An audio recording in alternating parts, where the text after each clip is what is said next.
자, 우리 함께 묵도하심으로 하나님께 예배하겠습니다.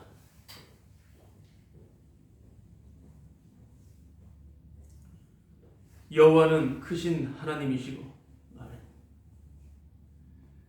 하나님 아버지, 우리 주 예수 그리스도의 아버지 하나님, 감사합니다. 아들 예수 그리스도를 위하여 세상을 창조하시고 모든 만물을 만드시고 지금도 그 모든 것들을 활용하시며 아들의 영광을 위하여, 자신의 영광을 위하여 쉬지 않고 일하시는 그 하나님의 신비와 그 하나님의 능력과 가장 높으신 그 은혜를, 그 진정한 현실을 저희들에게 계시하사 주님의 풍성한 은혜가 어떠함을 날마다 일깨워 주시고 주님의 행하신 일을 나타내사 그 영광을 찬송하는 그 특별한 은혜 속으로, 그 특이한 섭리 속으로 날마다 초청하시고 인도하시는 그 주님의 그 놀라운 자비하심으로 인하여 감사합니다. 주님의 영광을 찬송합니다. 주님의 그 영광의 풍성함을 따라 아들의 피로 완성하신 그 주님의 영광스러운 그 업적을 바라보며 찬양합니다. 더욱 주님의 그 일하심을 목격하며 감격하며 감사하며 찬송하는 저희들로 계속하여 인도하실 것을 주님 간구합니다. 주님만이 홀로 영광과 존귀와 찬송을 받으시옵소서. 예수님의 이름으로 기도합니다. 아멘. 함께 사도신경으로 신앙 고백하겠습니다. 전능하사 천지를 만드신 하나님 아버지를 내가 믿사오며 그 외아들 우리 주 예수 그리스도를 믿사오니 이는 성령으로 잉태하사 동정녀 마리아에게 나시고 본디오 빌라도에게 고난을 받으사 십자가에 못 박혀 죽으시고 장사한 지 사흘 만에 죽은 자 가운데서 다시 살아나시며 하늘에 오르사 전능하신 하나님 우편에 앉아 계시다가 저리로서 산자와 죽은 자를 심판하러 오시리라. 성령을 믿사오며 거룩한 공예와 성도가 서로 교통하는 것과 죄를 사하여 주시는 것과 몸이 다해 사는 것과 영원히 사는 것을 믿사옵니다. 아멘. 우리 찬송가 79장 부르겠습니다. 찬송가 79장, 주 하나님 지으신 모든 세계에 함께 찬양하겠습니다. 찬송가 79장.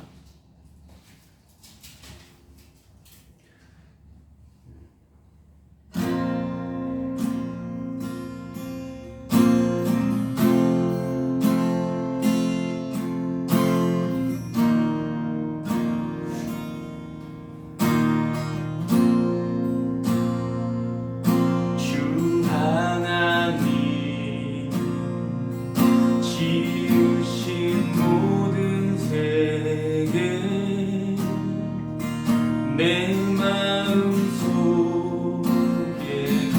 그리워올 때 하늘의 별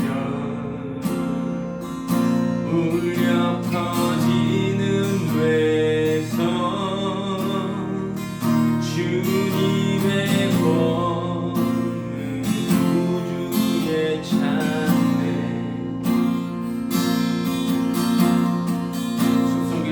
험한 산 골짜 숲속이 난 험한 산 골짜기에서 지존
하겠습니다.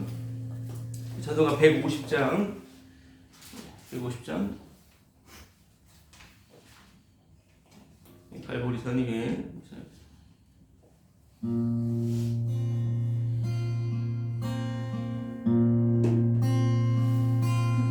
갈보리 산 위에 십자가 섰으니 주가 고난을 당한 표라 험한 십자가를 내가 사랑함은 주가 보혈을 흘리리라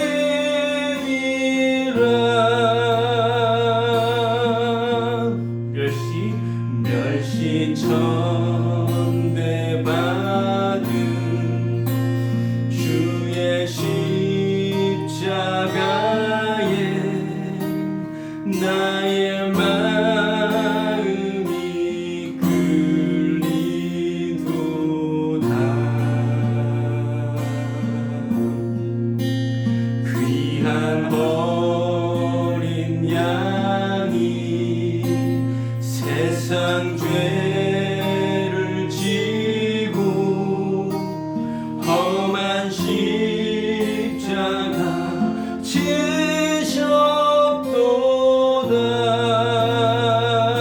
지셨도다 죄웃은 이를 얻기까지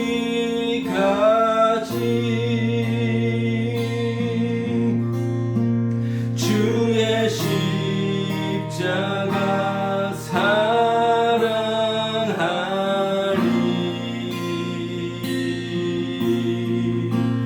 빛난 면류관 받기까지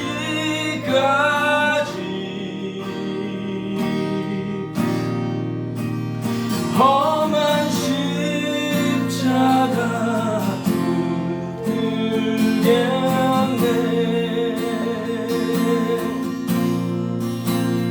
험한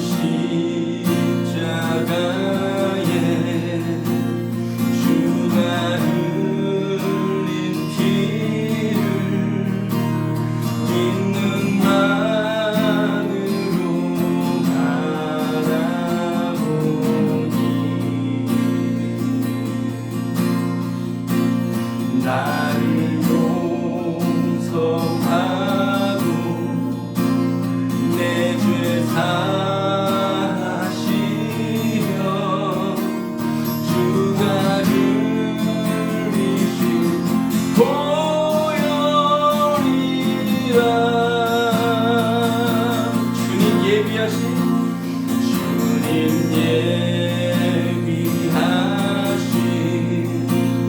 나의 본향집에 나를 부르신 그날에는 영광 중에 계신 우리 주와 함께 내가 죽고 충성하리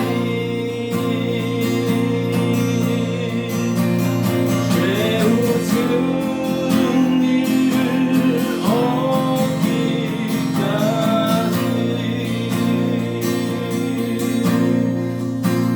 주의 십자가 사랑하리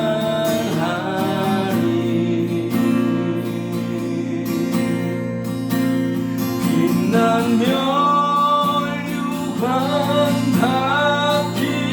받기까지 험한 십자가 붙들겠네 아멘.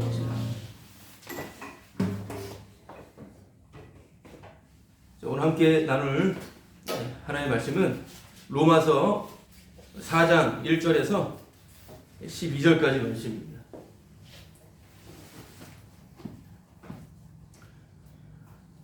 로마서 4장 1절에서 12절까지 함께 한 목소리로 합독하도록 하겠습니다. 시작. 그런즉 육신으로 우리 조상인 아브라함이 무엇을 얻었다 하리요?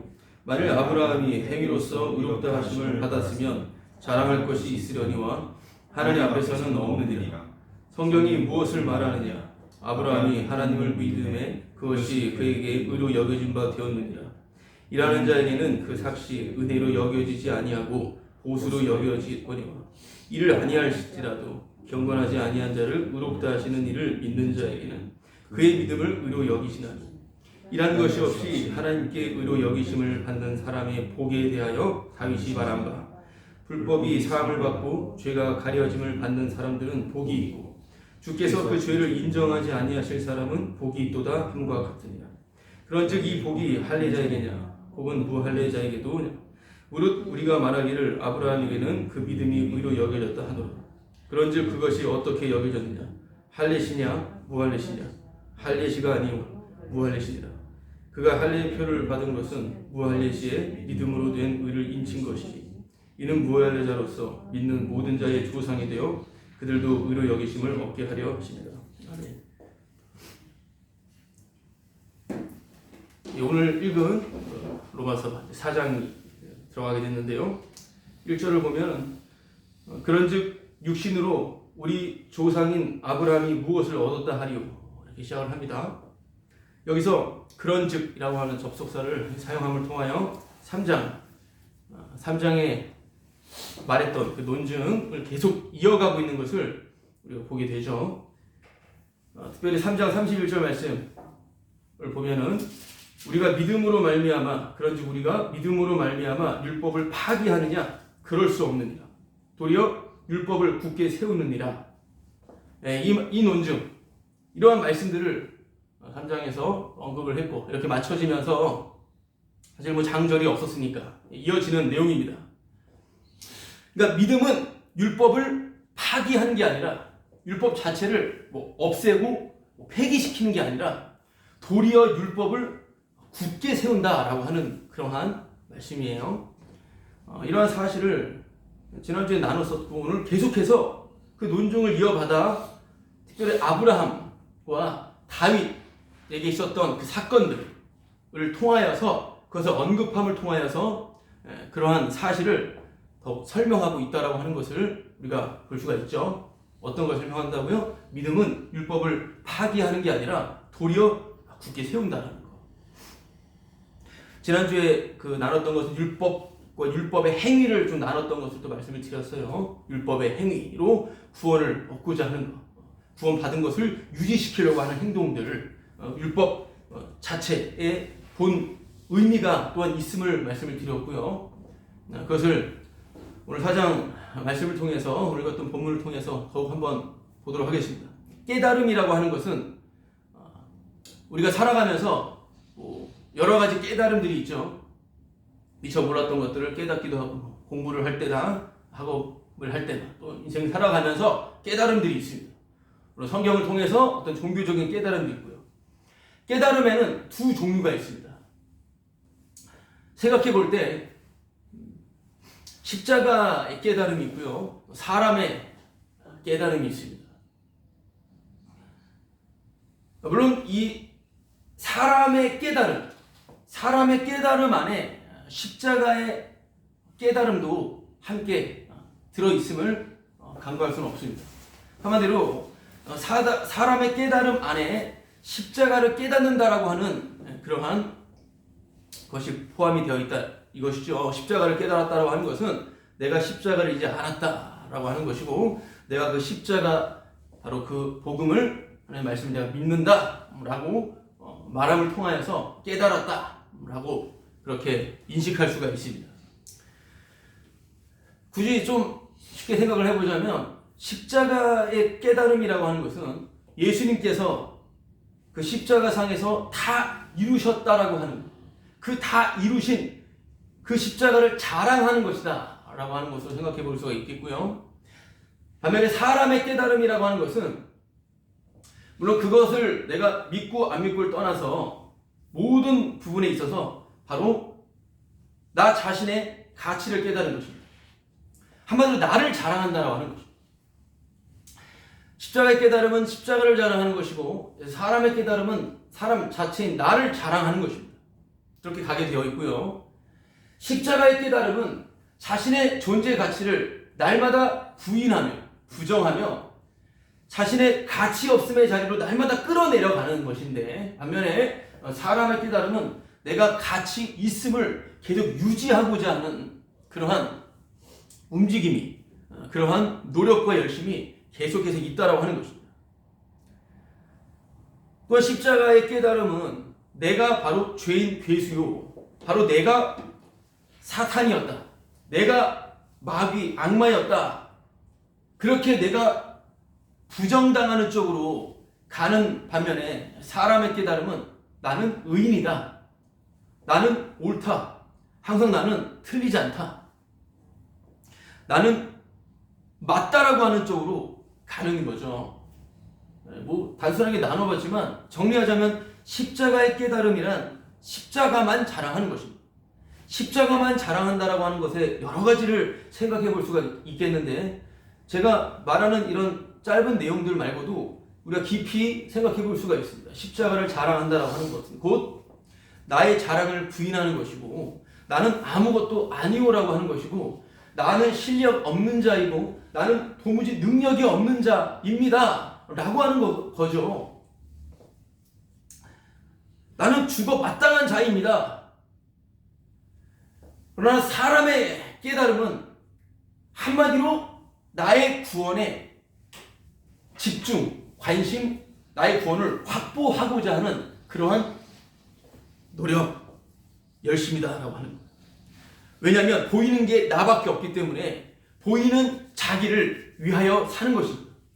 보이는 나를 더욱더 분명히 하고 더욱더 나를 더욱더 성장시키고 발전시키기 위함이 바로 사람의 깨달음입니다. 그래서 깨달음이라고 할 때는 바로 있는 나를 더욱더 명확하고 더욱더 괜찮은 나로 발전시켜 나가게 하는 그러한 성향을 가지고 있다고 하는 거예요. 그래서 깨달음이라고 하는 그러한 단어 뜻 안에는 바로 있는 자신을 더욱더 있음으로 계속해서 끌고 가려고 하는 그러한 인간의 지식, 감정, 의지가 그렇게 발휘가 된다라고 하는 거예요. 한마디로 살아야 된다라고 하는 것입니다. 그러니까 십자가의 깨달음은 죽어도 됩니다, 죽어 마땅한 자입니다 라고 하는 반면에 사람의 깨달음은 나는 죽으면 안 돼, 더 살아야 돼 라고 하는 식이 계속해서 발현된다라고 하는 거예요. 내가 깨달았다라는 거죠. 한마디로 내가 깨달았다라고 하는 것입니다.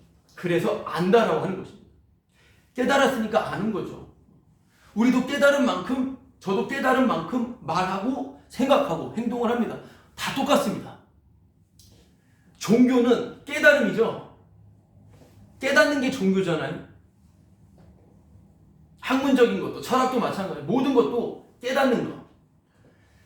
그러나 무엇보다도 종교는 깨달음이라고 하는 것을 핵심으로 두고 있어요. 불교를 본다 하더라도 깨달아야 부처가 되는 거죠. 그렇죠. 깨달아서 붓다가 됐다라는 것입니다. 깨닫지 못하면 아닌 것이죠. 깨달음.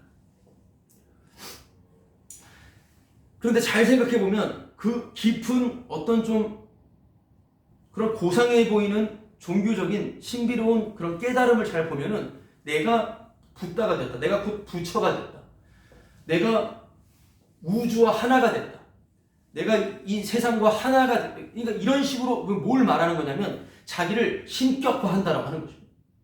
깨달음 안에는 자신을 신으로 만드는 것이 있어요. 기독교도 뭐 소위 성경을 가지고 말하는, 성경 가지고 여러 종파들이 있지만 뭐 가톨릭은 이제 66권에 더 플러스 시켰지만 뭐 깨달음이죠. 기독교도 뭐 깨달음의 종류 다 깨달음이에요. 그런데 우리가 분명히 생각해야 될 것은 무엇이냐면 복음은, 십자가는 깨달아도 예수가 될 수 없다라고 하는 것이죠. 잘 생각해 보세요. 뭘 깨달으면 그것을 인간과 동일시를 해버려서 인간을 신격화시켜요. 물론 이단 사이비 아니 다 허다한 성경을 가지고 말하는 소위 기독교로 하는 쪽 사람들도 나는 말씀을 깨달았으니까 나는 신이야 라고 생각하고 그렇게 따르는 그런 이단 사이비 추종자들, 이단 사이비 교주들도 있죠. 모두가 다 마찬가지입니다. 결국 성경을 가지고도 내가 신이 됐다 이거예요. 뭐 시편의 말씀에 신이 다 신이다라는 말이 있어요. 근데 그 말씀도 지금 보지 않겠지만 잘 한번 읽어보시면 자신을 신으로 착각하는 사람들의 모임, 자신을 신으로 착각하는 사람들이 어떻게 무너지는지 그거 말하고 있는 것이거든요. 말씀은 분명히 하는 것은 나는 창조주고 나는 왕이고 너는 나의 피조물이다 이거예요. 항상 그걸로 결론이 되게 되어 있습니다. 그래서 십자가의 깨달음은 나는 예수가 아니다. 나는 그리스도가 아니요. 나는 아니요로 가는 것이죠. 그렇죠. 깨달음이라고 하는 것을 통해서도 우리가 분명히 생각을 해볼 수가 있습니다. 근데 그 십자가를 내가 깨달았다. 내가 안다라고 하는 거예요. 근데 십자가는 뭐죠? 십자가는 바로 죽음입니다. 비참한 죽음이야. 죽음을 어떻게 알았습니까? 죽지 않았는데 어떻게 또 안다라고 하고 그걸 내가 어떻게 깨달았다고 말할 수가 있겠느냐 이 말이에요. 다른 우리 이해를 넘어서는 그런 말들입니다. 십자가는 죽음인데 내가 그 십자가를 알았다. 내가 그 십자가를 알았다라고 하는 거예요. 그리고 그 말을 하는 것입니다. 죽었으면 말을 못하는 거죠. 말을 할 수가 없지 않습니까? 그러니까 모순인 거죠. 사람이 깨달았다 자체가 모순이에요. 내가 뭘 알게 되었다. 그냥 깨달았다는 것 자체가 모순이고 거짓이고요. 잘 생각해보면 그건 자기 최면이고요. 계속 그렇다 자기 암시밖에 안 되는 것입니다. 깨달았던 것이 또 허물어지고 또 깨달았다라고 또 알았다 하고 이런 식으로 가는 것밖에 안 돼요. 우리 얼마나 깨닫는 것 자체가 거짓인지를, 얼마나 허상인 자기를 신뢰하는 것이 얼마나 부서지고 또 부서지고 박살나야 그걸 안 할지, 언제 정신을 차릴지, 얼마큼 박살나야 정신을 차릴지 생각을 해볼 때 정신을 차릴 수가 없습니다. 정신을 차릴 수가 없습니다. 정신을 차린다라고 하기보다는 다른 세계로 옮겨지는 것이다 라고 하는 것을 생각해 봐야 합니다. 그 다음에 권세에서 내 아들의 나라로 옮기셨느냐. 내 능력 밖의 일인 것이에요. 그래서 육은 육이고 영은 영인 것입니다. 육에서 영으로 건너갈 수는 없는 겁니다. 내가 하나님께 그냥 갈 수 있는 게 아닙니다. 예수 그리스도를 믿어서 간다? 이것도 그냥 만들어낸 것밖에 안 돼요. 그렇게 간다라고 하는 거죠. 자기가 어떤 사람인지, 자기가 어떻게 해서 하나님이 얼마나 손해를 보셨는지, 하나님이 얼마나 아프셨는지에 대한 관심은 전혀 없고 내가 이렇게 저렇게. 이것은 일단 이런 성경, 지금 말하는 어떤 성경 해석 이걸 뿐만 아니라 우리의 평상시 삶도 마찬가지죠. 나의 잘못과 나의 실수, 나의 어떠함에 대해서는 관심 없이 그냥 내가 얻고 싶은 것을 얻고자 하는 그런 모습들. 이 앞에 우리는 또 서게 되는 것이죠. 다른 세계, 곧 영이라고도 생각해 볼 수 있겠고요. 영 안에 들어온 자, 영에서는 날마다 자신이 정신 차린다라고 하는 표현으로 볼 때 자신이 정신병자였다라고 하는 것을 날마다 확인하며 살아갑니다. 갑자기 정신병자라고 하니까 표현이 약간 좀 그래 보이지만 사실은 죄인이라고 하는 그 말보다 좀 더 부드러운 표현이라고 하는 것을 생각해 봐야 합니다. 요즘 현대 기독교 안에서는 성경 번역도 저 옛날 문둥병자 너무 말이 어감이 안 좋다. 그들 너무 이렇게 너무 막 대하는 것 같다 해서 문둥병자라는 말을 빼서 개역개정은 뭐로 바뀌었죠? 나병 환자로 바뀌었죠? 나병 환자로 바뀌었어요. 약간 문둥병자라고 하면 말이 어감이 안 좋으니까 나병 환자로 바꿨는데 또 현대적 기독교 성경 번역 또 많은 그 말씀을 전한다고 하는 사람들 이전에 들었던 말들 중에서는 그 나병도 약간 그들을 너무 모욕하는 것 같다. 나병 환자보다는 한센병으로 한센병. 그럼 약간 한센병 하면은 약간 좀 더 그들을 좀 위로하는 것 같고 좀 더 부드러운 표현처럼 느껴지지만 그건 우리의 사람의 생각일 뿐입니다. 그래서 죄도 얘기 안 하는 거. 오래전부터 죄라는 것은 사실은 서구 기독교나 별로 말하지 않습니다. 죄라고 하기보다는 용어를 달리 씁니다. 기독교 상담에서도 병리적 현상이라고 말해요. 좀 더 그들을 존중해주는 표현 같죠.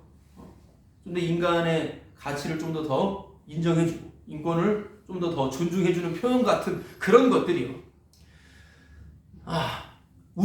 제가 지금까지 깨닫고 믿는 바로는 인간에게 소망이 없습니다.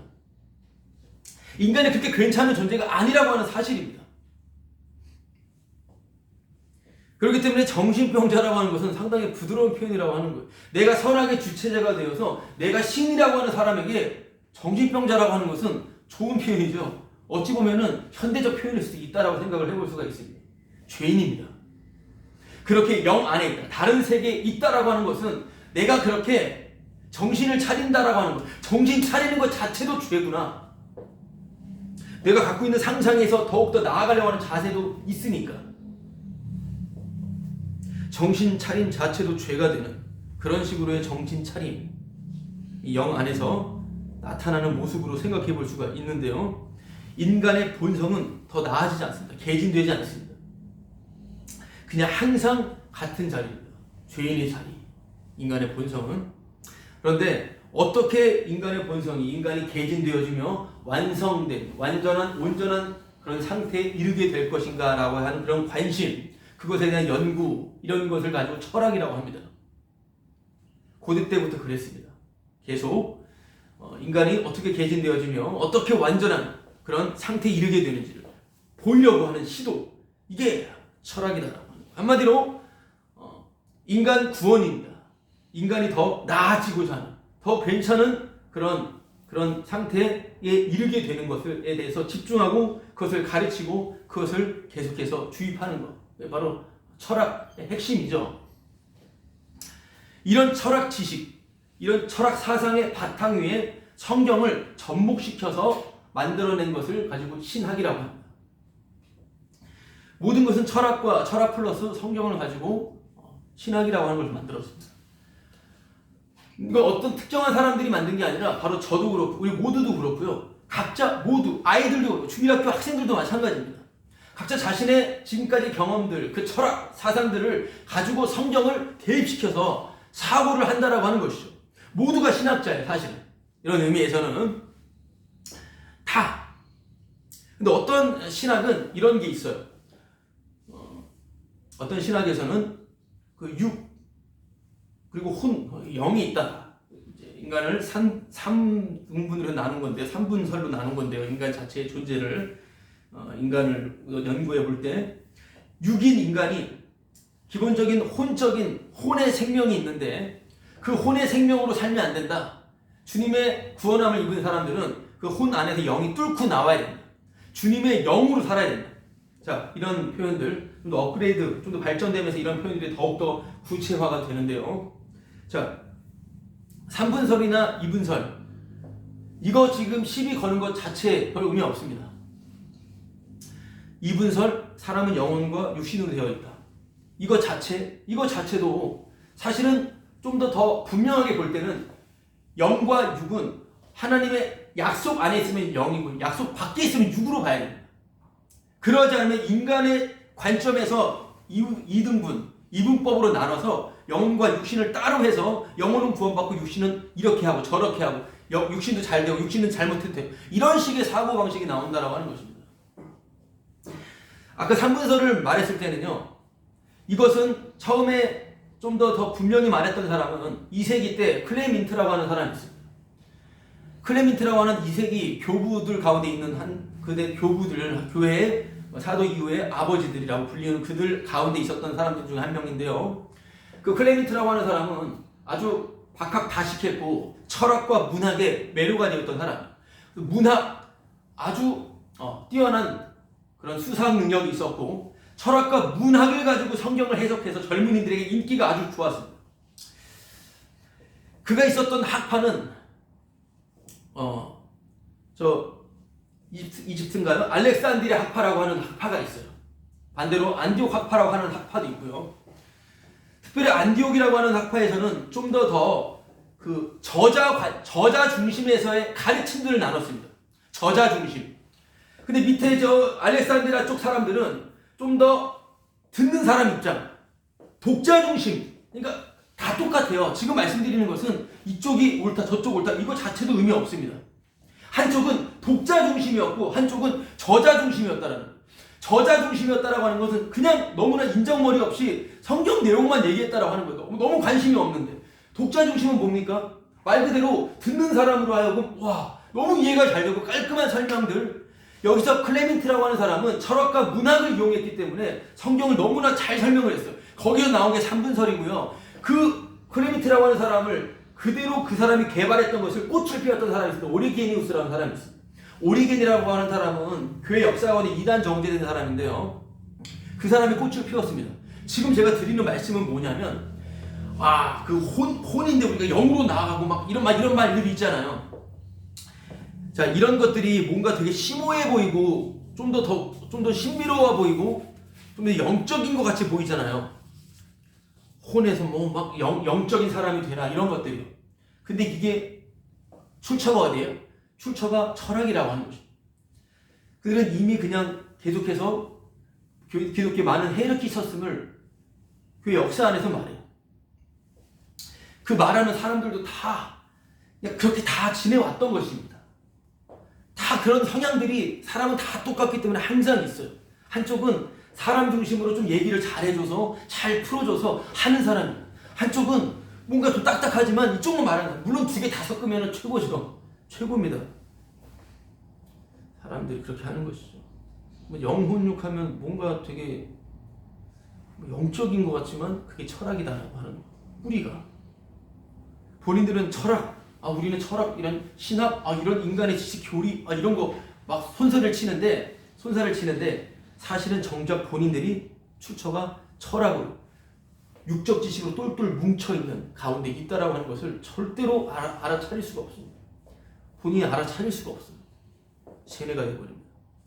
이것은 곧 에덴 동편에서 에덴 쫓겨나서 에덴 동편에 진을 치고 언제 뚫고 들어갈까? 언제 생명나무 열매 따먹을까? 항상 고민하고 항상 그 에덴 동산으로 쳐들어가려고 하는 탐심으로 가득한 항상 한결같이 그때부터 창세기 때부터 지금까지 항상 그런 시도 그런 덤빔이 계속 있는 것입니다. 그렇기 때문에 무엇을 깨달아도 육입니다. 무엇을 깨달아도 육이에요. 무엇을 깨달아도 육이라고 하면 지금 예를 들어서 뭐 십자가, 복음, 당신이 말하는 거, 내가 지금 알고 있는 거 이것도 육이야? 네, 맞죠? 육이죠. 말장난이 아니라 그냥 육이에요. 아니 십자가 그것도 육이죠. 아니 그 십자가가 뭐냐고 설명을 할 수가 있겠습니까? 그 십자가가 뭔데? 라고 말하면 쭉쭉 얘기하잖아요. 아는 만큼. 그러니까 깨달았다라고 말하는 것이 십자가냐 이 말이에요. 내가 이걸 깨달았다라고 그렇게 말하는 것이 그게 십자가냐 이 말인 것입니다. 복음은 주님이 전하시는 것이고요. 복음에 참여하는 것이지 깨달고 알았다라고 확정을 두고선 말하고 그러는 것이 아니다 이 말입니다. 우리가 아는 이해는 다 육이라고 하는 것이죠. 육. 나는 영인데 라고 하면 안 되고요. 해도 상관없습니다. 다 그렇게 하니까. 내가 지금 알고 있는 거, 내가 지금 깨닫고 있는 것도 그냥 육에서 나온 것입니다. 육이라고 하는 것은 십자가의 원수이고 하나님의 대적이라고 하는 것이고요. 하나님과 상관이 없다라고 하는 것입니다. 그런데 자꾸 만약 깨달음을 중시하고 계속 그 깨달음을 요구한다면 저와 우리가 많이 그렇게 하는데요. 그 깨달음을 계속 요구한다면 그는 철학자가 분명합니다. 철학관에 가야 돼요. 철학관 교회에 있는 것입니다. 한마디로 자기 논리 알아들었냐 이거잖아요. 너무나 우리가 그렇게 살아왔고 살고 있지 않습니까? 현재도. 지금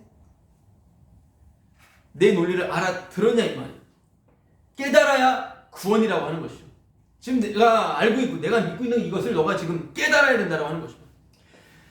성경 가지고 그렇게도 말할 수 있겠지만 대부분 잘 생각해 보면 성경에서 말하는 바에 대해 그에 대한 관심이 아니라 자기들이 만들어낸 교리예요. 자기들이 만들어낸 어떤 성경에서 도출시켜 놓은 어떤 정리들이에요. 교환들입니다. 잘 생각해 보세요. 어디든 자기들이 만들어낸 그 교환을 가지고선 깨달았냐? 이거 아냐? 이렇게 하고 있어요, 다. 자기네들 교리를 깨달았냐? 그 말이죠. 그러니까 사람 생각이라는 거예요. 지난주에 핸드폰 유튜브를 그냥 보다가 실시간으로 생방송이 뜨더라고요. 그건 뭐가 떴냐면 제가 그쪽 영상을 보지 않았는데 구원파더라고요. 구원파. 한마디로 구원파. 유명하고 잘 알고 있는 대충 알고 있는 쪽인데 생방송이 떠서 그냥 눌러봤는데 그 대표되는 나이가 든 사람인데 대표되는 사람이 직접 강의를 하고 있더라고요. 쌩쌩하더라고요. 강의가 좀 끝났고 그 실시간 시청자가 엄청 많더라고요. 그 다음에 이제 질문을 해보라고 하는데 어떤 여자, 나이가 좀 드신 여자분이 안녕하세요 인사를 하고, 선생님 안녕하세요 인사를 하고 질문하는 내용이 어떤 내용이었냐면, 나는 의인인데, 저는 예수 믿고 의인인데 제가 지금 계속해서 생활을 살아가면서 죄를 짓는 것을 어떻게 이해를 해야 됩니까? 이게 너무나 모든 소위 종교를 가진 사람들의 질문, 궁금증이잖아요. 그는 분명히 그 안에서 구원받았다, 의인이다라고 분명히 인칭받았는데, 그런데 자꾸 드러난 죄 때문에 마음이 불편했던 거죠. 그래서 생중계로 모든 사람들이 보는 앞에서 그걸 질문한 겁니다. 그에 대한 답변을 상당히 오래 했어요. 그걸 그냥 듣게 됐어요. 그냥 뭘 말하는지 듣고 싶어서. 자, 그거에 대한 답변은 어떤 것이었냐면, 처음부터 구약 율법 제사법을 설명하더라고요. 구약의 율법 제사법을 설명하면서 그 당시 때는 동물을 가져와 죄를 전가하여 그 동물을 도살하고 제물을 바침으로 인하여 죄가 사해진 거죠. 그런데 그것은 반복적이다라고 하는 것입니다. 그렇잖아요. 오늘 제사를 지냈으면 죄가 사해졌지만 또 다음번에 제사 드릴 때 또 죄 없는 흠 없는 제물을 가지고 가서 자신의 죄를 전가시키고 배를 가르고 목을 따고 보리를 가르고 내장을 꺼내서 불로 태우고 바치는 이 번제 드림을 통하여서 죄가 사해지는 이런 내용을 먼저 말하더라고요. 근데 이것이 뭐냐면 시간 개념이다라고 말하는 거예요. 시간 개념으로 볼 때, 그러니까 무슨 말인지 아시죠? 나는 의인인데 그 죄를 짓는 걸 어떻게 생각해야 되냐라고 하니까 들어보니까 그건 시간 개념 생각이다. 이 땅에서. 시간 개념으로 생각하니까 내가 또 죄를 졌다 생각하는 거죠. 그러나 히브리서 말씀, 찾지는 않겠지만 히브리서 말씀을 들면서 히브리서 말씀에 예수 그리스도께서 단번에 죄에 대해서 자신을 드린 이야기, 그리고 영원한 속죄를 이루었다, 죄가 없느니라, 이 말씀들을 쫙쫙 읽어놔봐. 저는 그냥 말씀이 좋았어. 그 말씀이 그냥 보면서 이해되시죠? 시간 개념으로 생각한 겁니다. 자매는 시간 개념으로 생각하고 이미 예수님께서 영원한 속죄를 이루었기 때문에 자매님은 의인입니다 이렇게 말을 하니까 아멘, 요거 이제 이렇게 해서 끝나는 내용이었어요. 근데 그걸 보면서 저는 또 어떤 부분이 있어서는 또 좋았어요. 제가 죄 가운데 막 이러고 있는데 말씀을 드리면서 죄가 없느니라, 영원한 속죄를 이루었다라고 하는 그 말씀, 그런 말씀들을 보면서 잠깐 구원파에 대해서 좀 생각을 좀 해봤었고, 여러 가지 생각을 해보면서 그들이 가지고 있는 어떤 내용 중에 중요한 내용이 하나가 어떤 것이냐면, 언제 구원을 받았는지, 구원에 되게 중요시 여기고, 그리고 회개하면 그 사람은 거듭나지 않은 것이다 라고 하는 이런 말씀들 기억나시는 생각 혹시 들어보셨나요? 회개하면 구원받지 않았다고 얘기해요. 회개를 하면. 자, 이걸 한번 생각해 보셔야 돼요. 은근히 많아요. 회개를 한다는 것은, 왜냐하면 죄에 대해서 회개를 한다는 것은 아직 오락가락 하는 거잖아요. 아직 예수님께서 완전한 속죄를 이루었는데, 그것도 영원한 속죄를 이루었는데 그 영원한 속죄를 믿지 못하는 거잖아요. 근데 영원한 속죄를 믿어버리면 죄가 없는 거잖아요. 그러니까 그 대표되는 사람은 그 여자분한테 자매님은 죄가 없습니다, 의인입니다. 말은 무슨 말인지 아시겠죠? 옛날 구약법으로 날마다 드렸어야 되는, 지금은 예수님이 영원히 속죄해버렸기 때문에 죄가 없다라고 말해주는 거예요. 의인이라고 해주는 거예요. 저는 의인입니다 박수로 막 친다 이 말이죠. 여기서 회개가 어디 나와요? 회개가 나올 수가 없죠. 회개는 아직 거듭나지 않은 사람들이나 하는 것이다. 혹시 죄가 있다, 그건 죄가 아니다 이렇게 말합니다. 그냥 자백만 하면 된다, 이런 식으로 말을 해요. 얼마나 편하고 좋겠습니까? 얼마나 정말 안심이 되고, 여러 이상한 사람들을 막 계속해서 오락가락 하는데 확실히 예수님이 하신 그 일로, 예수님이 이루신 영원한 속죄로 다 끝나버렸다고 말을 해버리면 얼마나 감사하고 마음 편하겠습니까? 그렇게 들리죠? 여기서 생각해 볼 때 회개를 다시 한다라고 하는 거. 저는 여기서 여기서 어떤 것 먼저 많이 거슬리고 좀 그랬으면 의인은 없다라고 하는 것입니다. 저는 의인은 오직 예수님만 봅니다. 예수님만 저는 존재라고 생각합니다. 그분만이 살아있고요.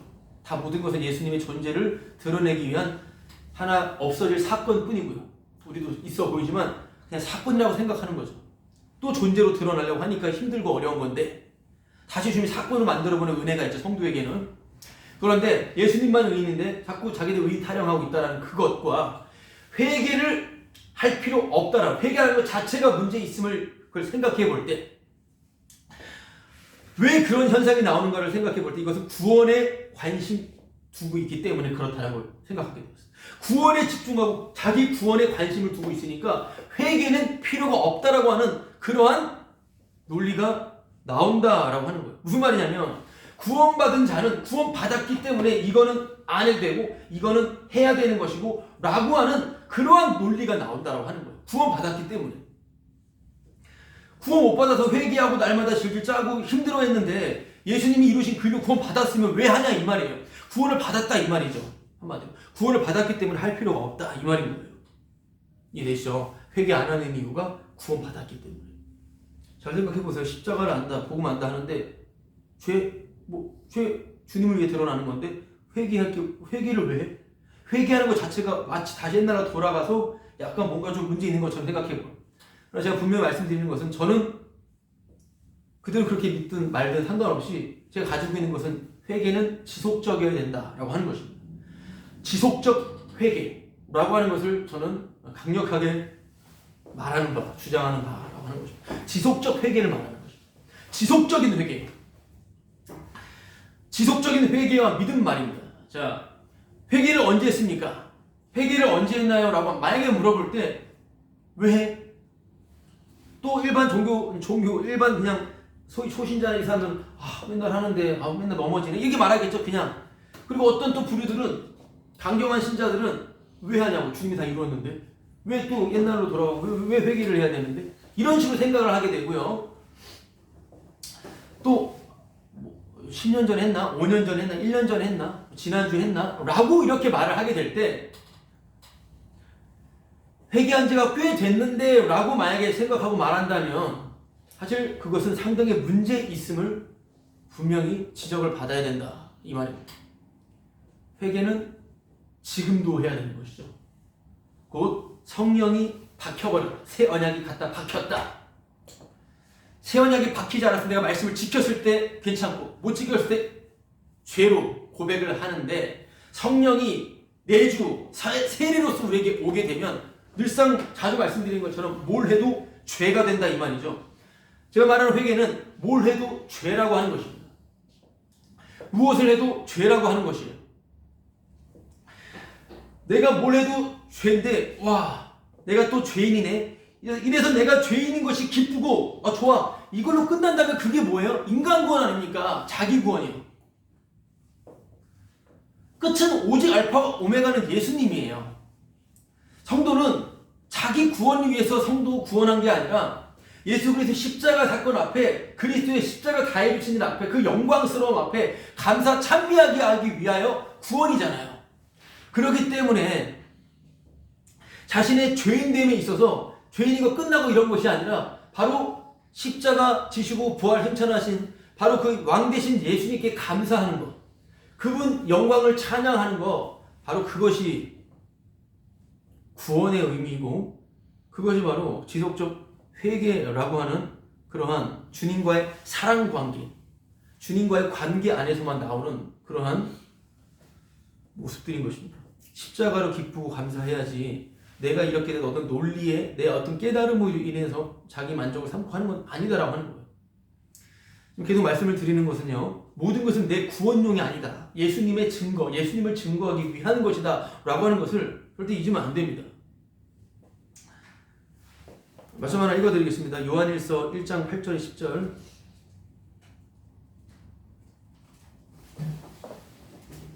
요한일서 1장 8절에서 10절 말씀은 제가 읽어드리겠습니다. 만일 우리가 죄가 없다고 말하면 스스로 속이고 또 진리가 우리 속에 있지 아니할 것이요. 죄가 왜 없습니까? 죄가. 예, 그렇죠? 그러니까 우리가 죄가 없다고 말하면 스스로 속이고 진리가 속에 있지 않다라는 거예요.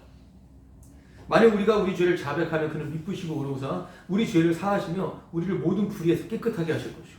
만약 우리가 범죄하지 아니하였다 하면 하나님을 거짓말하는 이로 만드는 것이니 또한 그의 말씀이 우리 속에 있지 않냐. 그렇죠. 성령이 없으니까, 말씀이 없으니까 그렇게 생각하는 거 아닙니까? 인간의 철학으로요. 영지주의자들 당시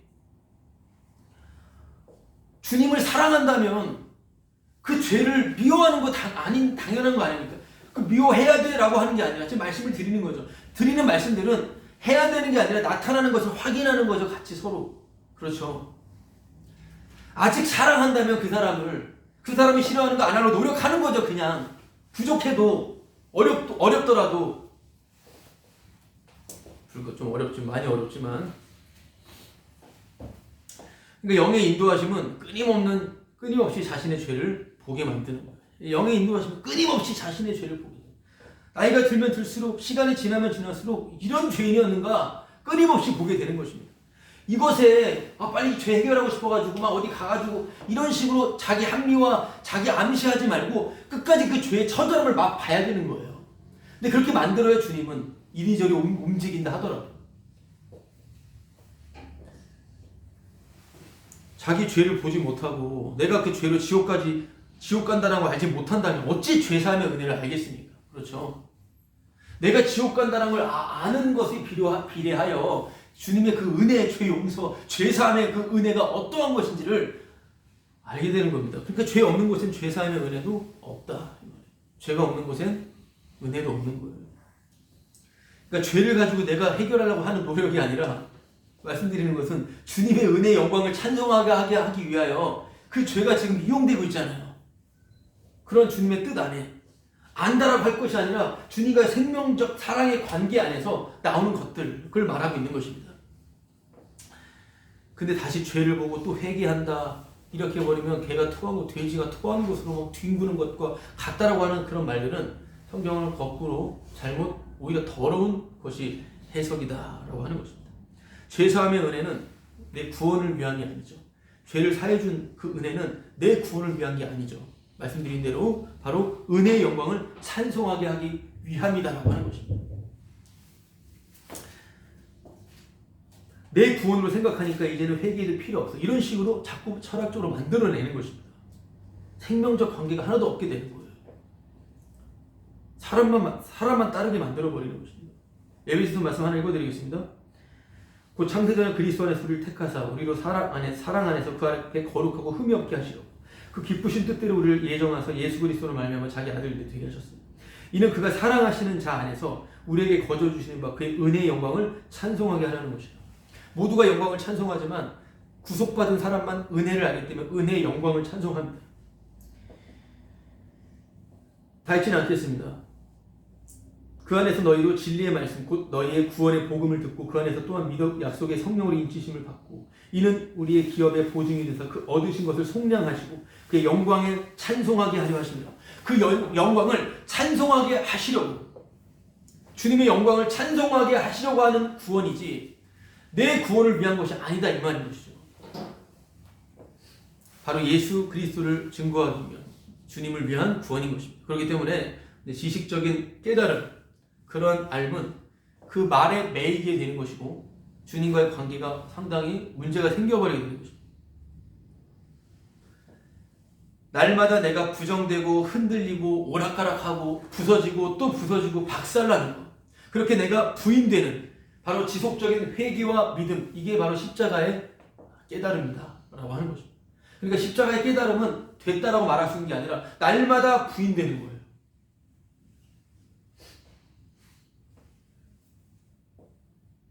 날마다 부인되는 그런 것들이 있는 거예요. 인간이 알고 모른다라고 하는 것도 다 그냥 넘어가 버리는 것이죠. 다 그냥 사용되는 것들입니다. 이렇게 말하는데도 이게 행함이 자꾸 왜 이렇게 저렇게 이렇게 행함인가라고 생각을 하면은 아직 죄가 뭔지를 모르는 것이고요. 모르는 거죠. 내가 또 구원을 챙기겠다 이 말입니다. 자꾸 나의 죄인됨에 대해서 처절하게 부서지고 박살나는 가운데 내가 어떻게 예수를 살해했는지에 대한 깊이 안 하도 상관없어요. 그냥 계속 평생을 알아가는 거니까. 그러면서 주님과의 그 관계, 그 주님의 사랑에 감사해야 되는 것인데 그게 아니라 그냥 내가 구원받고 싶은 것을 정리하고 싶어서 흔들리고 싶지 않아서 하는 거. 제가 그랬고 우리가 그러는 것이죠. 그러면서 이 말씀 안에서 다 주님이 하고 계시는 거구나. 그렇게 감사하고 찬송하는 것입니다. 지금까지 말씀드린 이 내용, 이게 지금 본문의 전체 내용이에요, 사실은. 지금 드린 말씀, 앞에 지금 서두 같으면서 전체를 말씀드린 건데요. 이게 오늘 읽었던 본문의 전체 내용입니다. 십자가의 깨달음은 자신의 죽임을 보는 거예요. 주님과의 관계, 그 믿음으로만 주님과의 관계를 이루어지게 되는데요. 그 믿음 안에서 자신의 육됨을 보는 겁니다. 자신의 악을 보는 것입니다. 십자가의 깨달음은 반대로 인간의 깨달음, 사람의 깨달음은 자기가 영이라는 거예요. 자기가 신이라고 하는 것입니다. 자기만 보는 겁니다. 그러나 모든 것은 예수님을 증거합니다. 예수님만이 유일히 영존하시는 분이시기 때문입니다. 그러나 성경 안에서 마치 인간의 존재성, 인간의 가치 있음을 말하는 것 같은 구절들과 성경의 내용들이 있다 해서 계속 그쪽만 파고들고 계속 그렇게만 본다면 인간 가치를 실현함, 인간 이 땅에 살기 좋은 나라, 살기 좋은 세상을 만든다 이런 식으로만 나간다면 사실은 그것은 주님께서 귀를 닫고 눈을 멀게 해버린 것일 수도 있다라고 생각을 해봐야 돼요. 성경의 인간의 가치성, 인간의 어떤 더 나아질 수 있는 가능성을 말한다고 하는 이러한 내용들을 뽑아낼 게 아니라 모든 성경 구절 한 구절에는 예수 그리스도의 정말 처절한 핏방울이 담겨 있다라고 하는 거예요. 예수님의 피가 모든 한 구절에도 다 담겨 있다라고 하는 것입니다. 예수님 피라고 말하는 것은 예수님 혼자 다 이루셨다라고 하는 것입니다. 예수님 혼자 다 이루셨으니 어떤 성경 구절에도 다 들어가 있다라고 하는 거예요. 잠깐 오늘 본문이 그 로마서 4장이었죠.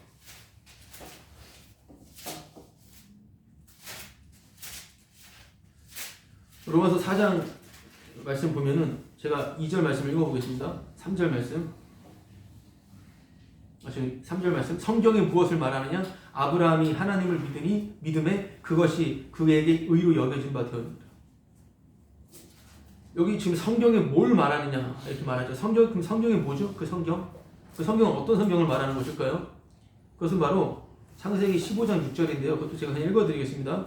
창세기 15장 6절 한 절 말씀이에요. 어떤 말씀이냐면 아브라함이 여호와를 믿으니 여호와께서 이를 그의 의로 여기시고 똑같아요. 이 로마서 4장 3절 말씀입니다. 지금 창세기 15장 6절 이 한 절 말씀을 가지고 뭐라고 말하면 성경이라고 얘기한다 이 말이에요. 이해되시죠? 한 절의 말씀에 모든 것들이 다 들어가 있다라고 하는 것입니다. 이 한 절에 담겨 있는 거예요. 한마디로 주님 홀로 일하심을 증거하는 최종적 의미가 피예요. 피. 주님 혼자 일하셨다라고 하는 것을 나타내는. 그러니까 피의 의미는 뭐냐면 주님이 홀로 이루셨다. 홀로 일하셨다. 일하신다. 이것에 대한 바로 이것을 말하는 언약적 핵심적인 내용입니다. 주님 혼자 일하셨다라고 하는 거. 지금 창세기 15장 6절 오늘 이 말씀은 아브라함이 자식을 낳을 수가 없어요. 자신의 아내도 태가 끊기고 자식을 낳을 수 없는데 하늘의 별과 같이 자식을 낳게 한다고 했을 때 믿어버립니다. 이걸 의로 여겨준 거예요. 자신은 낳을 수 없는데. 물론 그 이후에 바로 이스마엘 꼼수를 부려서 그 주님의 약속을 달성하고자 하는 아브라함이 또 열심히 나와요. 이런 식으로 바로 모든 것은 피를 증거한다. 곧 믿음을 증거한다. 믿음을 말한다라고 하는 것은 바로 구약도 행위의 법이 아닌 바로 믿음의 법으로 실행된다라고 하는 것을. 구약도 언약 안에서 신구약 전체가 똑같은 연속성을 가지고 있다. 이 말입니다. 그 연속성 안에서 그 믿음이라고 하는 연속성 안에서 그 믿음은 곧 주님의 신실하심이고 주님의 신실하심과 항상 대조가 되는 것은 대별이 되는 것은 바로 인간의 행위가 부정된다는 것입니다. 인간이 개인적 구원 받고자 하는 열망들이 날마다 제거된다고 하는 것입니다. 계속 4절 5절 말씀도 보면요. 4절에 일하는 자에게는 그 삭시 은혜로 여겨지지 아니하고 보수로 여겨지거니와 5절 이를 아니할지라도 경건하지 아니한 자를 의롭다 하시는 이를 믿는 자에게는 그의 믿음을 의로 여기시나니. 이 말씀. 여기서 잘 보세요. 5절에 일을 아니할지어다. 여기 일을 안 하는 자가 나오고요. 일을 안 하는 자. 그리고 보다 보면 그의 믿음을 의로 여기신다. 여기 믿음과 일하지 않는 자를 같이 같은 표현으로 말하고 있습니다. 믿음은 곧 일하지 않는 것입니다. 일하지 않는 자가 믿는다라고 하는 것과 같은 말이에요. 여기에 중간에 나오는 것도 뭐예요? 경건하지 아니한 자를 의롭다 하시는. 그럼 여기 경건하지 아니한 자는 누굴까요? 말씀 안에서 경건하지 않은 자는 아브라함을 말하고 있습니다. 이건 정말 충격적인 발언입니다.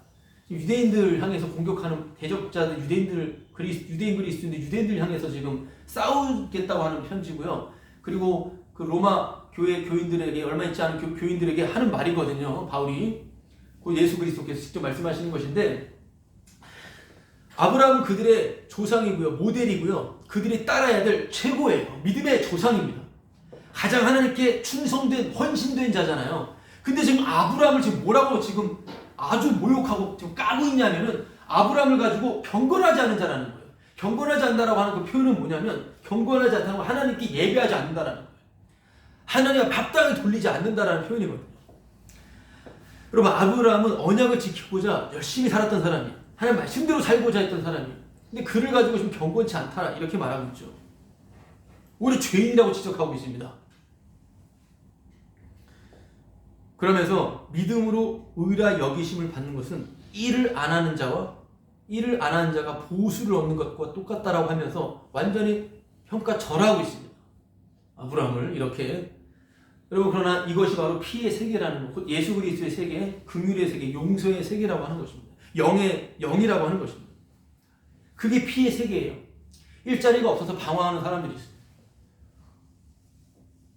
당장 오늘 양식이 없어서 혼자 사는 사람도 있을 거고, 가족이 있는 사람도 있을 텐데, 일자리 구하러 가는데 아무도 자신들을 채택해주지 않는 거예요. 저도 이전에 막노동을 했었을 때, 소위 새벽 일찍 나가서 대기하고 있으면 나오라고 손짓합니다. 일에 따라서 약간 젊고 건강해 보이는 사람 끄집어내는 거죠. 그것이 지금도 좀 기억이 나고 좀 힘들게 됐던 기억이 나는데, 마찬가지로 빈둥빈둥 있는 거예요. 아무도 안 뽑아갑니다. 아침에 9시에 가니까, 그런데 한 주인이 아침 9시에 가니까 몇 명을 데리고 와서 일을 시킵니다. 일 시킬 때 오늘 일당 주겠다. 일당 분명히 주겠다. 일당. 한 대나리 오늘 일당이니까. 열심히 일을 시키고 있는데 정오 12시가 돼서 또 나가보니까 또 있는 거예요, 사람들이. 12시에 또 불러서 일당 주겠으니까 일해라. 아시죠? 그 이야기. 또 오후 3시에 갔어요. 3시에 가니까 또 있어요, 사람들이. 또 그들 불러가지고 일 시켰어요. 돈 주겠다고. 악덕 업자는 아니에요. 그리고 그들 유대인 사회에서는 6시면 끝나야 모든 일이 종료가 되는데 5시에 또 나갔어요. 일 종료되기 1시간 전에 또 있는 거예요, 사람들이. 또 그들도 불러버렸습니다. 또 일을 시키고 일은 종료가 됐는데 방금 1시간밖에 일하지 않는 자에게 일당을 줘버렸고요. 아침 9시부터 일했던 사람 다 일당을 줘버렸습니다. 여기에 대해서 당연히 이게 뭔 불공평한 처사냐라고 해서, 나는 일을 더 많이 했는데 왜 똑같이 이 1시간이라는 사람, 얘 때문에 지금 더 힘든 거예요, 얘 때문에. 이게 뭔데 지금 이러냐 이거죠. 예수님 십자가에 오셔서 구해준 사람 보면은 이게 뭔데 지금 이렇게 차별대우하냐 이렇게 나오는 거 똑같습니다. 당연히 그들은 이게 너무나 부당하다라고 말할 수도 있겠죠. 곧 더 수고해서 상 받자, 상급론. 더 수고해서 상을 받자. 이렇게 열심히 수고하는 사람들도 있죠. 이게 다 피의 세계 밖에 있는 사람들. 그 긍휼과 용서의 세계 밖에 있는 사람들이라고. 내가 이렇게 쎄 빠지게 열심히 했는데 너 뭐냐고 나오는 거. 그래요. 너무나 억울하고 비참하고 너무나 화가 나지만 그게 우리가 살아가는 현실이고요. 그게 피 세계 밖에 있다라고 하는 것을 또 세상 알게 되는 거예요. 나는 지금 피 밖에 있는 거였네. 예수님의 은혜 속에 있지 않았네. 이렇게 들어오는 거. 사실 그것이 영 안에 있는 것이고 그게 은혜인데, 그것을 깨닫는 게 감사한 건데 사실은요. 이렇게 피의 세계, 긍휼의 세계 밖에 있는 정신들, 자신의 행함을 계속해서 생각하고 그 추억하는 거. 여러분, 믿음은 아무것도 하지 않는 겁니다. 믿음은 그냥 안식이에요. 아무것도 안 하는 겁니다. 그럼 아무것도 안 하면 어떡하는데? 여러분, 아무것도 하지 말라고 복음을 전하는 겁니다. 예수님 오신 것은 쉬라고 오신 거잖아요.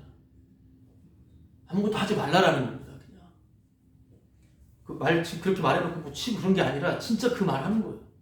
그거는 내가 얼마나 죄인이고 얼마나 내가 지옥 백성이라는 걸 아는 사람들한테 은혜가 되겠죠. 그래서 저는 아이들한테도 항상 먼저 베이스를 까는 것은 우리 지옥 아래 있다, 심판 아래 있다라고 하는 것을 계속 강조하는 이유입니다. 복음은 거기서 드러나는 거니까요. 또 복음이 그것을 또 알려주는 거고요. 아무것도 하지 않아야 주님의 일하심을 목격할 수 있습니다. 우리가 여기에 여러 가지 또 생각이 들고 우리의 또 인위적인 적용도 들어갈 수 있겠지만 주님의 행하신 일 속에서 우리가 또 눈치챌 수도 있어요. 아무것도 하지 않아야 주님의 일하심을 목격할 수 있고요. 주님의 일하심을 목격할 때 나는 아무것도 안 했었구나. 이것을 또 새삼 알게 되는 거죠. 아무것도 하지 말라고 하니까 소위 종교 장사는 안 되겠죠. 종교 영업은 약간 손상이 가겠죠. 상관없죠. 피의 나라만 왕성해지면 되는 거죠. 주님의 몸된 피 바른 백성들은 왕성해진다면 그것이면 충분한 것입니다. 말이 아니라 정말이죠. 여러분, 그에 관련된 일 안 해도요, 말씀대로 안 와도 소위 죄 짓고 살아도요, 만약에 믿으면 의료 여겨주는 겁니다. 이를 아니할지라도 경건해하지 않은 자를 의롭다 하시는 이를 믿는 자에게는 그의 믿음을 의로 여기시는. 우리 안에 생각 들어오는 여러 가지 도덕 윤리적인 생각들이 있습니다. 도덕이라고 하는 것은 어떤 이상입니다. 사실 실현 불가능한 걸 도덕이라고 하고요. 윤리라고 하는 것은 실현 가능한 걸, 실천하는 것. 그렇죠? 제가 가지고 있는 도덕성이 있고요. 제가 지금도 실천하는 윤리가 있습니다. 이것만은 지킨다는 거예요. 그렇죠? 여기다 윤리를 갖다 붙여버리면, 내 선악의 윤리를 갖다 붙여버리면 그건 말씀 밖에 있는 거예요. 일을 안 해도 경건하지 않아도 믿으면 의롭다 해준다고 했는데, 의인되는 게 아니라 의롭다 여겨준다고 했는데 거기다가 내 기준의 윤리를 갖다 붙여버리고 자체가 문제 아닙니까? 그렇죠? 믿으면 되는 겁니다. 6절 8절 일한 것이 없이 하나님께 의로 여기심을 받는 사람의 복에 대하여 다윗이 말한다. 불법이 사함을 받고 죄가 가려짐을 받는 사람들은 복이 있고 주께서 그 죄를 인정하지 아니하실 사람은 복이 있도다. 이 말씀, 이거 다윗이 시편 32편에 나오는 말씀을 지금 인용한 겁니다. 지금 바울이 왜 이렇게 인용을 하냐면요, 자신이 말하는 게 뭐예요? 믿음으로 율법 행위로 구원 얻는 의롭게 여기는 게 아니라 믿음으로만 의롭게 여기는데, 믿음은 율법을 파기하지 않고 굳게 세운다라고 하는 이 논증을 말할 때 듣는 대상들을 생각하는 게 뭐냐면, 유대인들 사회 안에서는, 유대인 규칙 안에서는 어떤 진실을 증언할 때 반드시 두 증인이 있어야 됩니다.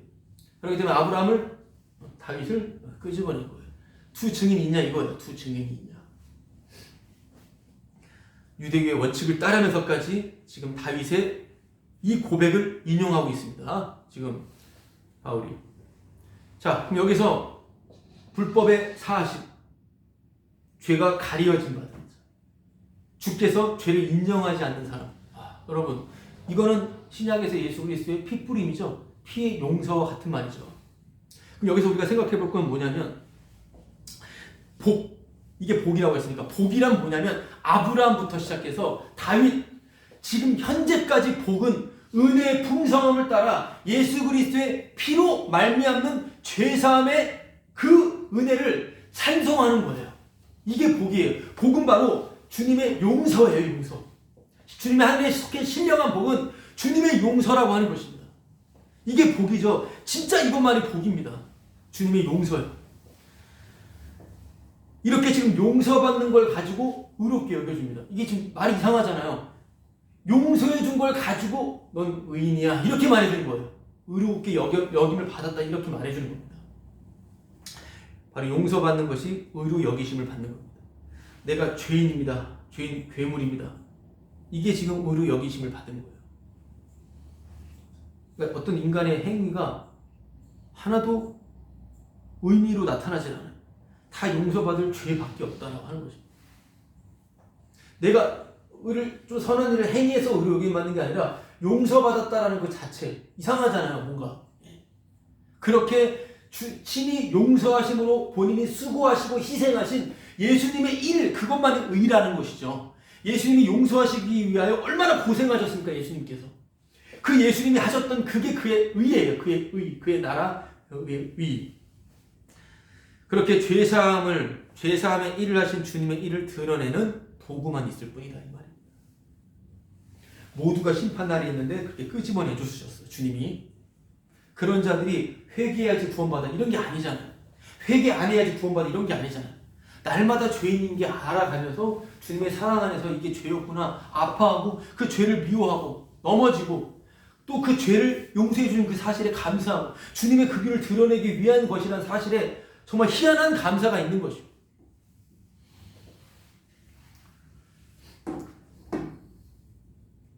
왜냐하면 인간은 구원과 심판의 중간 위치에 있지 않죠. 내가 예수 믿으면 구원이고 예수 안 믿으면 지옥 간다. 이런 근본이 없죠. 왜냐하면 인간은 그 구원과 심판 중간 위치에 있는 게 아니고 다 심판 아래 있습니다. 그러니까 이상한 이론이죠. 인간이 뭐 할 수 이런 게 아닌 거예요. 주님이 살려놨더니 날마다 알아가는 거죠. 그런 방편에서 회개라고 하는 거, 내가 죄인인 것을 알아가는 거, 정말 기쁘고 감사한 거죠.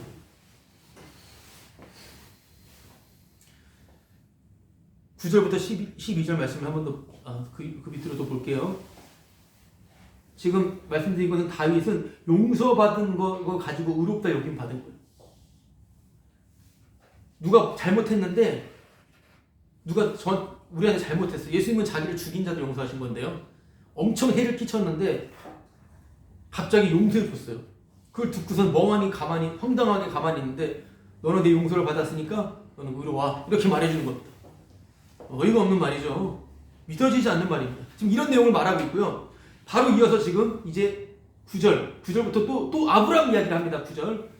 자, 9절부터 12절 보면은 그런즉 이 복이 할례자에게냐 혹 무할례자에게냐 무릇 이 복이 할례받은 사람이냐 아니면 할례받지 않은 사람이냐 이방인이냐 이 말이죠.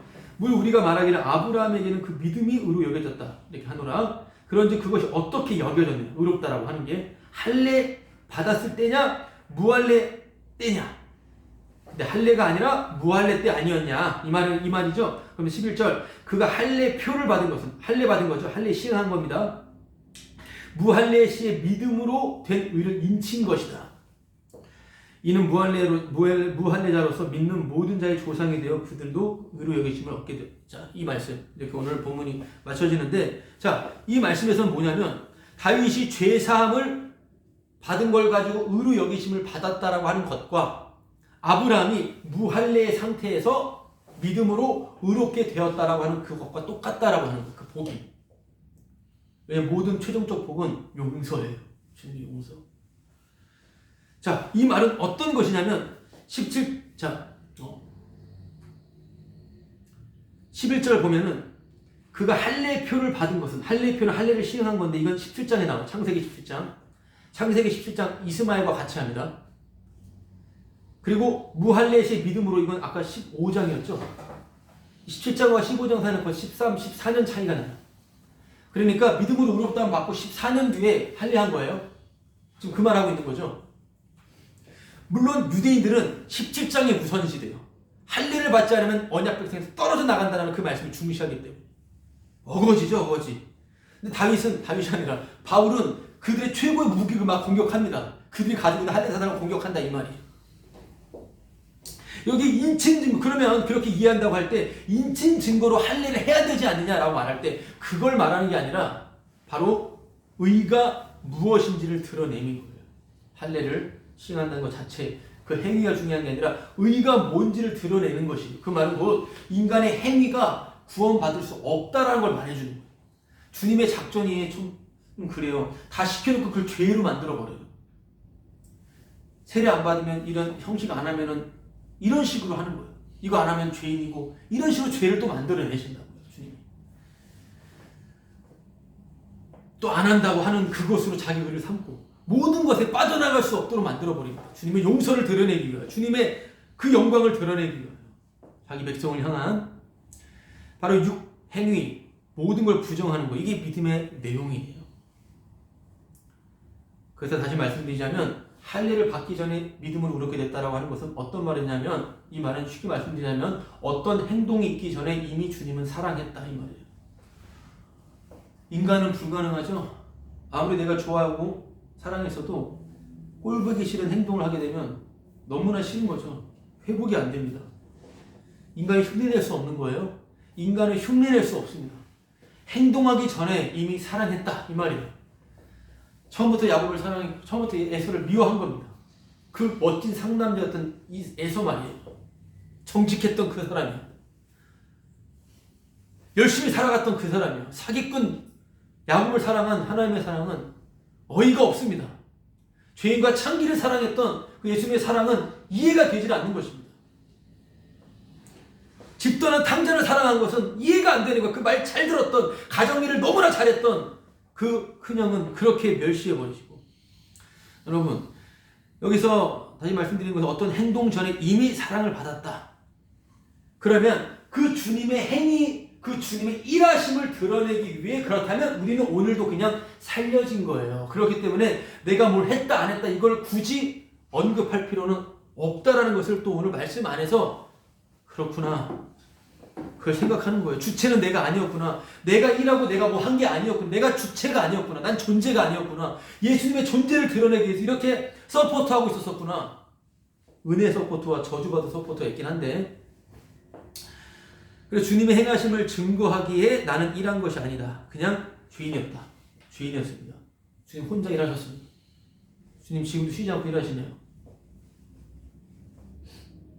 그렇게 아브라함은 할례자든 무할례자든 그들의 조상이라고 하는 것은, 그들의 모델이라고 하는 것은, 그러면 할례받지 않은 이방인이나 할례받은 유대인들의 조상, 할례받은 사람들도 긍정적? 이게 아니라 이 말은 인친 것이니 무할례자로서 믿는 자 조상이 되어, 이 말은 오직 뭐예요? 믿음으로만, 이방인이든 유대인이든 믿음으로만 의롭게 됨을 뜻하는 겁니다. 모두 다. 그러면 아브라함, 다윗의 죄를 지금 드러내서 바울이 감히 아브라함과 다윗의 죄를 드러내고 그리고 믿음 이야기를 해요. 이제 아시겠죠? 아까 서두에 말했던 믿음은 율법을 파기하는 게 아니라 굳게 세운다. 제대로 말해주자는 바울이 유대인들의 왕이었던, 유대인들의 전부였던 아브라함과 다윗을 드러내서 그들은 불의한 자였다. 그들은 경건하지도 않은 자였다. 이렇게 바로 그 믿음은 그들의 죄를 드러내면서 주님의 신실하심, 주님의 홀로 일하시는 그 놀라운 사랑을 지금 말하고 있는 거예요. 그렇죠? 사실 아브라함은 말씀을 순종했죠. 사실 아브라함이 본토 친척 아비집을 떠나서 말씀에 순종함으로 자신의 그 먹고 살기 마지막까지 좋은 그 삶을 떠나간 건요, 놀라운 일이죠. 사실은 아니요. 근데 말씀 믿으면 힘들고 어려운데도 교회 나오고 예를 들어 살 수 있어요. 어떤 더 가치가 주어지면 사람은 한다고요. 그 대단한 거 아닙니다. 근데 그 아브라함은 어쨌든 자신의 고향을 떠났습니다. 오직 약속을 이루시겠다는 그 말씀 때문에. 그리고 그 말씀을 따라가다가 자신의 조카 롯에게 모든 걸 양보하고 조카 롯이 다른 나라에게 잡혀갔을 때 그 나라 또 하필 또 강대국 연합군 그들을 또한 318명으로 다 승리시켰잖아. 하나님의 은혜 안에서. 아브라함이 그런 유대교 문헌 같은 데서는 아브라함의 그 충성은요 대단히 높이 삽니다. 그리고 어떻게 해서 이삭까지 죽이잖아요. 이삭까지 죽일 때 주님 막아버리지 않습니까? 아브라함 이런 태도들이요. 아브라함 이런 모습들. 아브라함의 이런 믿음을 본받자, 여러분 이건 지금까지 말했던 육적 해석이고 사람의 철학입니다. 이게 아니죠. 이런 행위를 본받자. 그러면 아브라함이 대단해 보이는 게 아브라함 죄만 진 거예요. 지금 바울도 그렇게 얘기했던 것처럼 아브라함은 나는 하나님께 언약받은 사람이야 라고 하는 그 명분으로 뭔 일을 했습니까? 아내 팔아버렸죠. 여보가 희생해. 나는 복음으로 이루어질 사람이야. 나 오늘 설교 준비하는데 나 방해하지 마. 나는 지금 고상한 일 하는데, 주님의 일 하다 선교 나가는데 너희들이 희생해야지. 이게 지금 잘못됐다 해서 말하는 거 아닙니다. 이게 잘못됐다고 해가지고 다 잘못이고요. 아브라함은 그렇게 했어요. 그냥 아브라함은 자기를 위해서 자기 때문에 된다고 하면서 하나님을 빙자하여 이런 열심도 부렸고 하갈도 취해서 막 이스라엘 말도. 여러분 아브라함의 삶은요 그냥 바울이 말했던 것처럼 그는 경건하지 못한 사람이에요. 다윗의 믿음을 본받자가 아니라 아브라함의 믿음을 본받. 다윗도 마찬가지죠. 뭐 다윗처럼 살 겁니까 그러면? 그렇게 뭐 간음 저지르고. 지금 말하는 건 그들은 그렇게 죄를 짓고 살았던 거예요. 그러니까 그들은 그렇게 죄를 짓고 살면서 주님을 향한 믿음 안에서 살아갔던 거예요. 하나님은 그냥 믿음 있다 해줘버린 겁니다. 이게 얼마나 자유스러운 말이에요. 그냥 살면 돼요. 그러니까. 그러나 하나님 말씀대로 살고 싶고 또 넘어지고 또 말씀 때문에 기도하다가 또 안 되고 말씀을 전하고 또 욕먹고 그냥 내가 이렇게 저렇게 정의하지 않고 살다 보면서 주님이 문득 알게 해주신 거죠. 그렇죠. 문득 알려주시는 은혜예요. 이런 생명적 사랑의 관계. 아브라함은 그렇게 살아왔지만 죄만 진 거고 아브라함은 그렇게 죄만 짓고 살아온 거고 하나님은 그것을 믿음이 있다. 그리고 언약을 이루는 수단이었다라고 그렇게 말해주는 거예요. 이해되시죠? 그러니까 아브라함이 한 게 아니라 믿음이 한 거예요. 믿음의 주요 원정케 하시는 믿음의 주요 믿음의 주인공이신 예수님이 그렇게 하신 겁니다. 그렇게 끌어가신 거예요. 다 믿음이 그렇게 하신 거예요. 그 믿음은 뭐예요? 나의 믿음을 부정하는 믿음이죠. 놀라운 은혜입니다. 사는 게 은혜예요. 나는 죄인입니다. 이게 믿음이죠. 그냥 믿음 자체 내가 믿어야지가 아니죠. 에베소서 말씀대로 믿음은 하나님의 선물이다라고 하잖아요. 행위에서 난 것이 아니니 자랑치 못하게 하랍니다. 어떻게 믿음을 내가 믿었다고 말할 수가 있어요? 모든 건 주님이 다 홀로 하신 거예요. 아무도 자랑하지 못하게. 그렇죠? 그 믿음은 바로 예수 그리스도 그분이 하신 일이에요. 피예요, 피. 예수님이 하셨음을 보게 하는 거죠.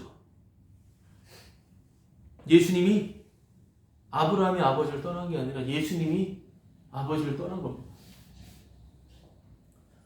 데라랑 같이 있었죠. 데라 죽을 때까지. 아브라함. 예수님이 아버지를 떠났어요. 실제 아버지를 떠나오셨습니다. 그리고 롯과 같은 흉악한 우리를 구하려고 그분은 그냥 싸우신 분이죠. 이삭 죽이려고 할 때 설마 하나님 죽이시겠는가? 여러 가지 상상도 해볼 수 있겠지만 아브라함은 죄인이니까 어떻게 자기 자식을 죽여요? 하나님이 언약을 이루신다는 자식인데 일단 그냥 하는 거예요. 못 죽이겠죠. 당연히 막아버립니다. 하나님이. 아브라함은 자기 살고자 했던 사람이에요. 자기 살려고 가족까지 팔아먹은 사람이라 이 말입니다. 다윗은 자기 살기 위해서 순덕스러운 부하를 죽인 사람이고요. 그냥 죄인밖에 없어요. 그런데 하나님은 그냥 막아버리고 이런 모습들을 통해서 예수님을 나타내요. 하나님이 예수를 죽였다라는 거죠. 진짜 죽으신 분입니다. 그렇게 예수님은 아버지를 떠나서 롯을 구하시고 자기 잃어버린 백성들을 구하시려고 죽으신 분이에요. 그냥 그분만이. 여러분, 예수님은 그러시게 죽으신 분입니다. 그 예수님을 증거하기 위해서 모든 게 있었어요. 그 예수 그리스도의 그 믿음. 그래서 내 행위가 아니라 흉내내는 게 아니라 따라가는 게 아니라 여러분 믿음이 여러분 세상을 떠나게 만듭니다. 믿음이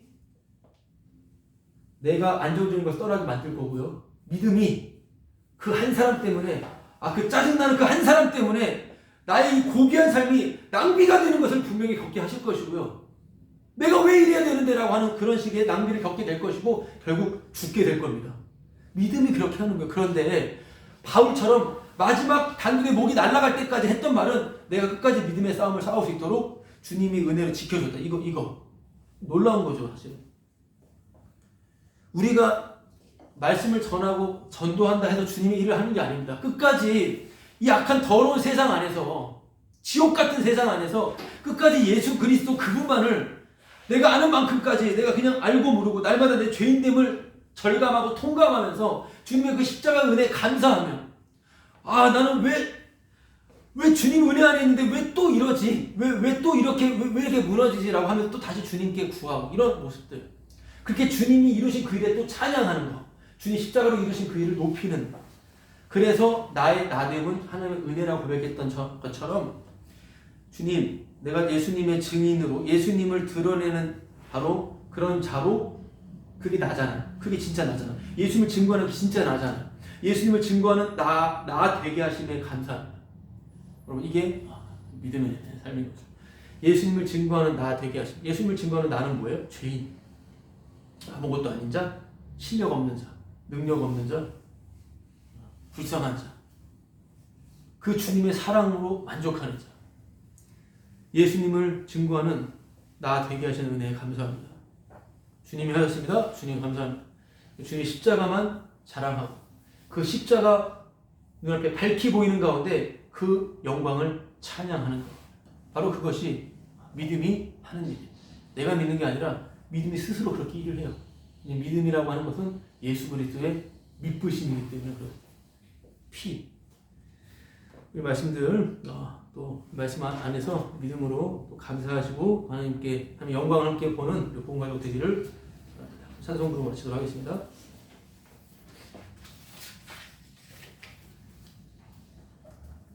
아, 310장 부르겠습니다. 찬송가 310장.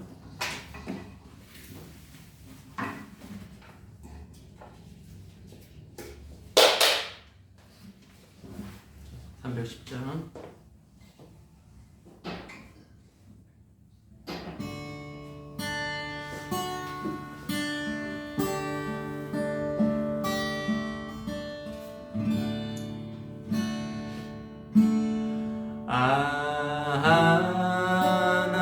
하나님의 은혜로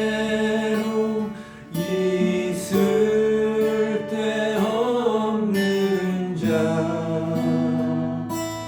왜 구속하여 주는지 난 알 수 없구나.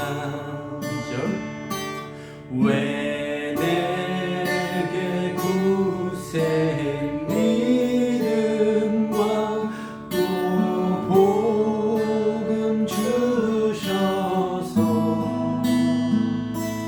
내 맘이 항상 편한지 난 알 수 없도다. 내가 믿고 또 의지함은 내 모든 형편 아시는 주님 늘 보혜 주실 것을 나는 확실히 아네.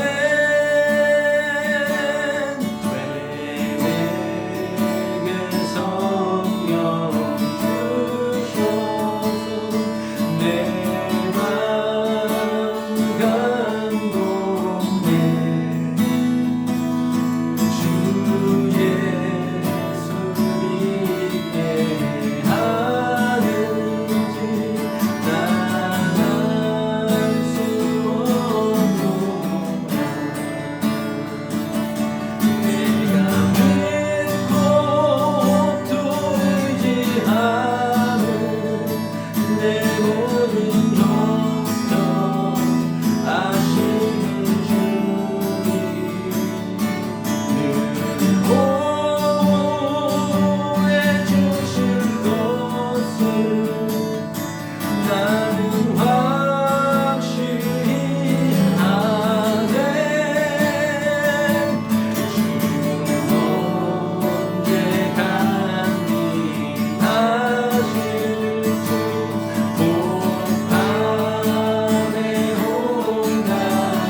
감사합니다. 주님의 은혜의 말씀으로 인하여 감사합니다. 지금도 일하시고 모든 것이 말씀의 뜻대로 다 흐르고 있음을, 주님의 그 말씀을 절대 알아들을 수 없는데 말씀이 육신이 되어 이 땅에 오셨기에 바로 그 말씀이 주 예수 그리스도이심을, 그 주님을 날마다 바라보며 그 예수님을 사랑하는 그 은혜 가운데로 날마다 이끌어주시는 주님의 열정으로 인하여 감사합니다. 들은 바 말씀 생각하며 기억하며 삶 가운데서 우리 생활 가운데에서 주님의 그 무한하신 풍성하신 긍휼하심의 영광을 우리 모두가 경험하며 목도할 수 있도록 주님께서 자비를 베풀어 주옵소서. 주님, 온 세계가 코로나 바이러스로 인하여 여러 가지 어려움을 겪고 있습니다. 주님, 우리의 가장 큰 두려움은 주님의 심판일진데 거기서 건져내 주신 주님의 그 사랑 안에서 주님, 모두가 주님의 이 사랑을 알게 해달라고 기도하며 또한 그것으로 목숨을 잃어가는 사람들을 불쌍히 여겨주시고 주님, 그들이 그 순간에도 우리의 생명 되시고 온 우주의 만물의 주인 되시고 왕이시고 전부 되시는 예수님을 볼 수 있도록 주님 긍휼과 자비를 베풀어 주옵소서. 너희 자녀를 불쌍히 여겨주시고 주님, 이들이 저 심판 아래서 건져주신 그 예수님의 그 사랑을 발견하여 알 수 있도록 주님의 그 사랑을 찬양하는 우리의 자녀들 될 수 있도록 주님께서 긍휼과 자비를 베풀어 주옵소서. 이제는 우리 예수 그리스도의 은혜와 하나님의 사랑과 성령님의 교통케 하심이 이 자리에 있는 은혜의 풍성함을 따라 예수 그리스도의 피로 말미암는 죄 사함의 은혜 가운데 주님을 찬송하는 십자가의 증인들 가운데 주님의 예수 그리스도의 은혜가 우리 함께 있을지어다.